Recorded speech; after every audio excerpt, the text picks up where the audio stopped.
हर हर महादेव दोस्तों, हरियाली तीज के दिन माता पार्वती की पूजा जरूर कीजिए क्योंकि माता पार्वती की पूजा से अखंड सुहाग की प्राप्ति होती है और इस दिन खूब झूला झूला जाता है। आज मैं आपको हरियाली तीज की बहुत ही सरल पूजा विधि बताऊंगी, तो जल्दी से चैनल को सब्सक्राइब कर लीजिए। सबसे पहले आप सभी को हरियाली तीज की बहुत सारी शुभकामनाएं। दोस्तों, हरियाली तीज की पूजा सुबह में की जाती है, तो हरियाली तीज के दिन आप सुबह स्नान आदि करने के बाद उस स्थान को अच्छे से साफ कर ले जहाँ पर आप माता रानी की चौकी लगाकर पूजा करेंगे। फिर उस जगह पर आप रंगोली बना सकते हैं या आप हल्दी या आटे से स्वास्तिक भी बना सकते हैं। फिर आप वहाँ पर चौकी लगा दे और चौकी के ऊपर लाल रंग का कपड़ा बिछा दे। हम माता रानी की पूजा कर रहे हैं, इसीलिए लाल रंग का अधिक उपयोग करेंगे, ये शुभ माना जाता है। फिर आप मिट्टी के गणेश जी बना ले, साथ में शिवलिंग बनाए और माता पार्वती की मूर्ति बना ले। अगर आप गणेश जी और माता पार्वती की मूर्ति को आकार नहीं दे पाते हैं तो आप केवल पिंड रूप में आकृति बना सकते हैं। मूर्तियां बनाने के लिए आप मिट्टी अपने गार्डन से या गमले से किसी भी प्रकार की मिट्टी का यूज कर सकते हैं। अगर आप मूर्तियां नहीं बना पाते हैं तो आप शिव परिवार की फोटो रखकर भी पूजा कर सकते हैं, पर इस पूजा में मिट्टी की मूर्तियों का ही विधान है। अब आप मूर्तियों को विराजमान करने के लिए एक थाली ले ले, फिर चौकी पर थाली रखकर थाली में फूल या चावल का आसन देकर गणेश जी, भगवान भोलेनाथ और माता पार्वती को विराजमान कीजिए। इसके बाद हमें कलश की स्थापना करनी है, तो आप उसके लिए साबुत चावल ले ले और चावल से आप अष्टदल कमल बना दीजिए। अगर आपको अष्टदल कमल बनाना नहीं आता है तो आप केवल चावल की ढेरी लगा सकते हैं। फिर हमें कलश की स्थापना करना है, तो कलश में जल लेकर उसमें सुपारी, सिक्का, हल्दी, चावल और फूल डाल देंगे। फिर कलश को चावल की ढेरी के ऊपर रखें। फिर उसके ऊपर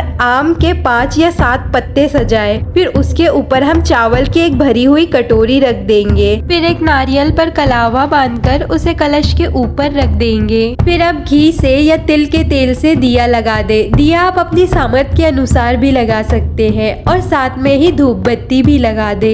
अगर आपने शिव परिवार की फोटो को विराजमान किया है तो फूल से जल के छींटे डालकर भाव रूप से स्नान करवा लेंगे। फिर गणेश जी, भगवान शंकर और माता पार्वती का जल से अभिषेक करवाएंगे। उसके बाद दूध से अभिषेक करवाएंगे और फिर से जल से अभिषेक करेंगे। इसके बाद भगवान शिव को चंदन से टीका लगाएंगे और गणेश जी और माता पार्वती को रोली से टीका लगाएंगे। फिर हम सभी को वस्त्र स्वरूप कलावा समर्पित करेंगे और माता पार्वती को चुनरी ओढ़ाकर चुनरी समर्पित करेंगे। फिर सभी को बेलपत्र समर्पित करें और फूल भी समर्पित करें। इसके बाद भगवान भोलेनाथ की प्रिय चीजें जैसे धतूरा, धतूरे के फूल, भांग, मदार के फूल, ये सारी चीजें समर्पित कर दे। फिर हमें भोग लगाना है, तो तीज है इसीलिए घेवर का भोग अवश्य लगाए, साथ ही फल का भोग लगाए और आप कुछ मीठा भी बना सकते हैं जैसे हलवा, खीर, लड्डू, इन सब का भी भोग लगा दे। उसके बाद आप दक्षिणा समर्पित करें और माता पार्वती को श्रृंगार का सामान चढ़ाए और उस श्रृंगार के सामान से माता पार्वती का श्रृंगार भी करे। फिर हाथ में फूल और अक्षत लेकर व्रत की कथा पढ़े या सुने।